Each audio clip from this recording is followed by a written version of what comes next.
My mom, 50, female, has had a very interesting life, if that's the correct adjective in this sense. She was never a bright student, which was fine because my grandparents believed that women needed to take care of the house and family. She grew up with those beliefs and continues to hold on to them today.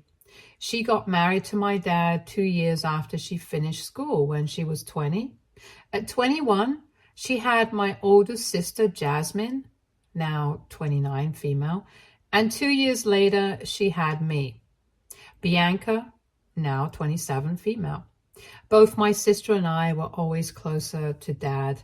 He didn't share the same views as Mom and was very supportive. He encouraged us to do well in school, enrolled us in a bunch of extracurricular activities, and made it a point to always be there.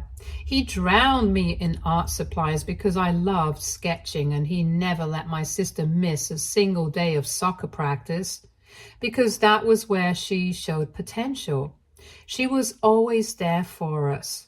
And this really irked my mother. She didn't like us having hobbies. She didn't like the fact that we were academically inclined, and our nature and Dad's support actually caused her to lose a lot of respect in her family. My maternal grandparents, in particular, didn't like us much. All of this changed when Dad passed away when I was 11. He was in a car crash, and after being hospitalized for a few days, he passed away. This was a huge emotional and financial blow for my mother, and of course for us too. I don't want to go into the emotional ordeal we went through because it's not relevant, but financially we were done for. Dad's hospital stay had racked up thousands of dollars, and we didn't have enough insurance to cover it. Most of his savings went to pay the bills, and my mother had no savings of her own since she wasn't employed. A few weeks after his death, I remember we had to sell a lot of our stuff. I sold my art supplies, my sister stopped going to soccer practice, and we were given household chores to do. My life had completely changed, and I hated every bit of it. But there was nothing I could do because I was still dependent on my mother.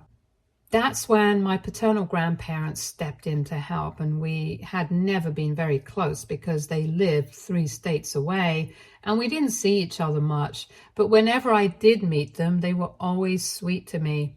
When my grandfather came to visit us, he was shocked to hear that Mom had sold my stuff to make ends meet. He offered to cover the costs of our hobbies and interests, but my mother shut down the proposal, saying she needed money to help us survive, not to fund our useless interests. She said if he wanted to send money, it should be for groceries or electricity. My grandfather got annoyed and said she could work to make ends meet, and he would be willing to take over the extra costs. Ensuring our survival was her responsibility, and he'd only help if she fulfilled her duties. My mother said no, and that was that. Even at that point, my mother still hadn't started working and was living off handouts from family, and these handouts were not consistent. Some months we had a lot, and some months we had next to nothing. It was mostly her parents paying our way. She flat out refused to get a job, insisting it was the duty of the men in her family to support her because she genuinely believed it was a man's job to provide. This went on for a few months, and her parents took pity on her and us and provided for our needs. But soon enough, that money stopped coming regularly. Mom was severely cash-strapped, and Jasmine and I had to take odd jobs for extra cash. Every weekend, we could be seen at a neighbor's house, walking their dog, weeding their garden, etc. It was tough, but even then, Mom didn't start working. Finally, her parents had had enough, and they sat her down for a talk. They told her they could no longer support her and us because they had planned to live out their retirement years a certain way and couldn't afford to take care of us anymore. This came as a huge shock to Mom, surprise, because she had assumed that since Dad had died, It was her father's responsibility to take care of us since men provide. It was hard to argue with that logic, especially since my grandparents had raised her that way. But now they were changing their tune. They said it was the job of the husband to provide for his wife. And if the husband is no more, then the wife needs to provide for the kids. They were essentially cutting her off because it had been made clear to both my mom and her sister that all their property would go to their brother. It was a shit show with a lot of name-calling and tears, but my grandparents wouldn't budge. My mother asked her sister, Auntie Janice, for help. Now, Auntie Janice was a great woman and had a soft spot for us. Her husband was a surgeon, and even though they didn't interact with us much, he was willing to help. But what we got from them wasn't enough to support a family of 3, so Mom went back to my paternal grandparents. My grandfather was more than willing to help, but only on the condition that my mom worked too. She had no choice but to agree because there was no way we could survive without their help. She got a housekeeping job at a nearby hotel, and it paid decently, so our lives were back on track. With help from our uncle and grandpa, we were back to living comfortably. This arrangement continued for the next 2 years until I was 14 and my sister was 16, and that's when our mother introduced us to Dan. Dan was her new boyfriend, and they wanted to get married. One look at him, and Jasmine and I were disgusted. He looked and smelled like a pig, and I'm not exaggerating. It felt like the last time he bathed was in high school. He reeked of cigarettes and had this lost look on his face as if he couldn't register a single word anyone said to him. Needless to say, Jasmine and I didn't just disapprove of him, we hated him with all our hearts. Unfortunately, Mom was madly in love with him, or so she claimed. They got married in a hush-hush ceremony, and Jasmine and I were sworn to secrecy. We couldn't tell anyone on Dad's side of the family that Mom had gotten married again. She was worried that if our grandparents found out, they'd stop the monthly payments, and since it was a generous amount, we genuinely couldn't have done without it, so Jasmine and I kept quiet. I don't know what was going through Mom's head when she married Dan, but I think she thought that if she got married and had a man in her life, she wouldn't have to work anymore and he'd take care of everything. I'm sure that was her assumption because a week into their marriage, she quit her job and was back at home. Problem was, Dan was unemployed, chronically unemployed. He couldn't hold a job for more than 2 months, and after that, he'd sit at home playing video games, then maybe look for another job when he got bored of the games. All of Mom's dreams came crashing down because this man had no intention of providing for any of us. Jasmine and I went back to doing odd jobs for people to earn some spending money. So in this family of 4, most of the money came from my father's parents or my mother's sister's husband. It was dysfunctional, to say the least, and Jasmine and I were desperate to move out. We kept our interactions with Mom and Dan to a minimum, focusing on school and our part-time gigs. This was the setup for the next 4 years until I left for college and went low contact with Mom. By the time I was on the verge of leaving, Mom and Dan were having problems because in addition to being unemployed, Dan was also a serial cheater, which honestly came as no surprise to either me or my sister. Mom kept forgiving him or pretending not to notice, but things were messy. Once I went to college, I went very low contact with Mom. I stayed in touch with my grandparents and aunt and uncle, so somehow my mother always had information about what was going on in my life. I graduated from college when I was 23. And landed a decent job after that. The problem was that I graduated right before COVID, so my promotions and raises were small. I couldn't save as much as I thought I would, and life kind of came to a halt for a bit. My grandpa, the good one, offered me some help, but I didn't want to burden him, so I said no. Thankfully, I wasn't laid off, so I shouldn't complain too much. A few months ago, I got a promotion at work and a hefty pay raise. This put me in a comfortable position to buy a small house since I'd also saved during the COVID years. I lived as frugally as possible, and even though I targeted becoming a homeowner by 25, this was just a 2-year delay, so I was happy. I don't know how, but my mother found out I'd bought a house. She called me saying she wanted to meet me because it had been so long since she saw her baby. I knew something was up because the last time I saw her was during my final semester of college. I had never asked to meet her after that, and she had never offered. I told her I'd let her know when I was free and get back to her. I wasn't planning to get back to her ever. She then said it was urgent and that I needed to let her know soon. I knew she wanted something from me, so I made an excuse and ended the call. 2 days later, she called again, saying she was in a bit of a mess and needed my help. Before I could even agree to help, she said she heard I bought a house and wanted me to let her and Dan move in. They basically wanted to move in together into my house. I couldn't help but laugh at her audacity. I told her I was surprised Dan was still around and had hoped that she'd left him. I said I didn't have a house like she thought. It was a studio with a balcony, and there was no way the three of us could fit. I didn't want to tell her that I didn't want her there, so I hoped the size and space arrangement would be enough to deter her. But I'd been too hopeful. She told me since it was a 1-bedroom apartment, I could vacate it so Dan and she could move in together. I told her there was no way that was happening. I hadn't worked so hard just to have someone else live in my house. Plus, I had a mortgage to pay. I told her I'd charge her the market rate for rent, and she lost it. She started screaming at me, saying she couldn't believe I'd take rent from my own mother and that she hadn't raised her daughters to be such leeches. I told her I didn't have time for either her or her screaming, and if she wanted to beg for scraps, she could do it somewhere else.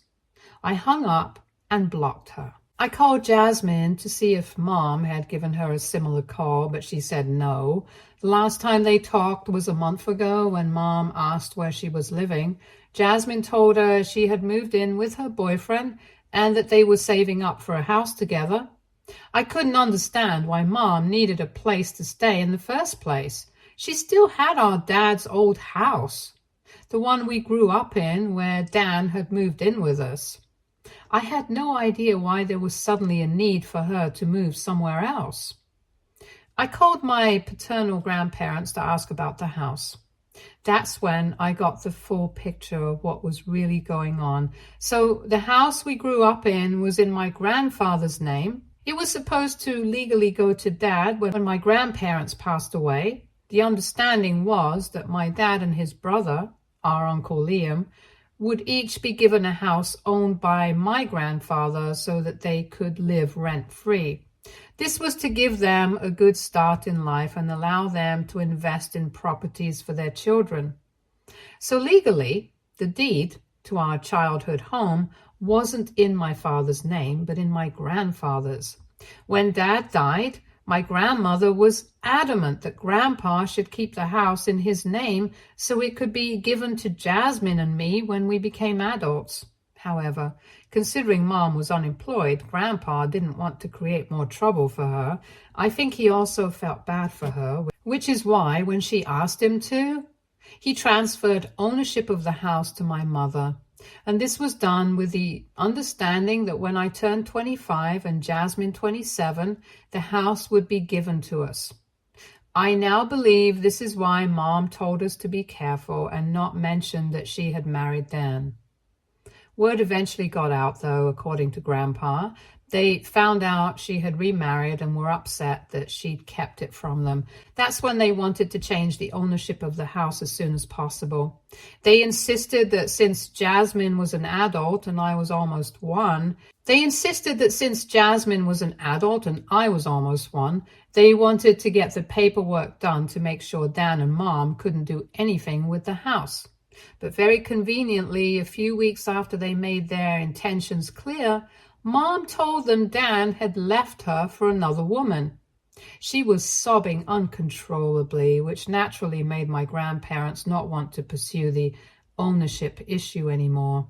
Gradually, they forgot about it and it took a back seat. That was the last time they talked to her about the house, and their contact with her had been sporadic since. I told Grandpa that Mom had called me saying she wanted to move into my house with Dan. If that was the case, what had happened to Dad's house? He said he tried to find out because he had no idea she'd gotten back with Dan or that she was planning to move. I have a bad feeling about this, and I'm sure it's going to erupt into more drama soon. Edit. To everyone who commented, surprised that I didn't know such important details about my mother's life. This is what happens when you go low contact. I chose to cut her out of my life, and I have no regrets. The minute I turned 18, I bolted from the house and her life, and I've been very formal with her since. That's why I didn't know that Dan had left her or that he'd come back. As for why Jasmine and I didn't know about the house, well, we were kids. We assumed our mother would protect us, and so did our grandparents. That's why the topic of property or home ownership never came up. Grandpa and Grandma never thought to discuss it with us because at the time we were minors and they were dealing with our mother, who was supposed to take care of us, not cheat us. As of now, Jasmine and I don't know what happened to Dad's house, but we're going to ask Mom and possibly stage an intervention if it comes to that. I'll keep you guys updated. Update 1. Things are bad. 2 weeks after my first post, Jasmine, her boyfriend, my grandparents, and I decided to meet with Mom and try to see what was going on. We didn't tell her we were coming, so she was surprised when we showed up. The best part? When we went to our house, Dad's house, our childhood home, the door was opened by a young couple. We initially thought they were relatives of Dan's or maybe Mom's friends, but they said they were the owners of the property. I wanted to laugh because I didn't believe them, but what they said was true. Mom had sold the house without informing either Jasmine or me or getting my grandparents' consent. And interestingly enough, the sale had happened over 6 months ago. Our house had been sold by her 6 months ago on the sly, and now there's nothing we can do. Unfortunately, since the paperwork and transfer of ownership were never completed by my grandparents, she was the legal owner of the house and it was within her rights to sell it. This has come as a huge shock to everyone, and we all feel betrayed and disgusted. We tried to find out where she was living. It was in some shady neighborhood downtown in a 1-bedroom flat surrounded by junkies. This was Dan's place, and I wasn't surprised. He looks like a junkie himself, so it made sense. When Mom saw all of us standing together, she turned as white as a ghost. She literally tried to close the door on us, but we weren't having it. Thankfully, we had Jasmine's boyfriend with us. He's a strapping man, 6'4", and pretty intimidating. We forced our way inside, and there was Dan, lounging on the sofa with a cigarette in his hand and a dazed look on his face. Mom nervously greeted us, but we went straight for the jugular. I told her I knew Dad's house was supposed to go to us, and she had sold it without informing Jasmine, me, or our grandparents. She burst out crying, saying that if she hadn't done it, Dan wouldn't have come back. Basically, she launched into this long sob story about how Dan had left her twice for 2 different women. When Mom had that conversation with Grandpa about the house and told him Dan had left, he had actually left. She had to beg and plead for him to come back. He finally returned when he got kicked out of his new girlfriend's house. Then, a year later, Mom caught him cheating with a girl barely out of her teens. I just looked at her like she was insane. I asked why she hadn't left him when he was so problematic and wasn't helping her out in any way. She had no response to that, and I didn't have the patience to feel sorry for her. My grandmother was furious. She screamed at Mom, telling her she wasn't interested in hearing excuses for why she'd been such a colossal failure. All she cared about was the house that was supposed to go to Jasmine and me. Mom said she'd sold the house because Dan wanted to buy a boat. Now, this man knows nothing about boats. All I know is that he worked as a coast guard for a couple of months at a beach a few miles away, and that's when he decided he wanted a boat. He threatened to leave Mom again if she didn't help him buy one. So my mother, the biggest genius on the planet, sold her house and used part of the money to buy this idiot a boat. The rest of the money, instead of saving, she gave to him. He spent all of it, every single dime, and when they had nothing left, he had to sell the boat and buy this condo they were living in. And guess what? They hate it. That's why Mom wanted to ask if I could let her and Dan stay with me. After she finished her story, she admitted in defeat that she was sure I wouldn't let her live with me anymore. Before I could say anything, Jasmine tore into her, and boy, was she brutal. She listed all the ways Mom had failed us as a mother and failed Dad as a wife. She had robbed us of the one thing that would have kept us connected to our father, just to support her deadbeat husband who didn't care about her. She told Mom she was dead to her and she'd never expect to hear from her again. I couldn't say much because I was still in shock, but I agreed with Jasmine. There was nothing I wanted to do with my mother. Mom started sobbing, saying she didn't deserve to be treated like this. We told her she did. She had stolen from us, from our grandparents, and most importantly, she had robbed us of a connection with our childhood and our father. We weren't going to forgive her, ever. We left.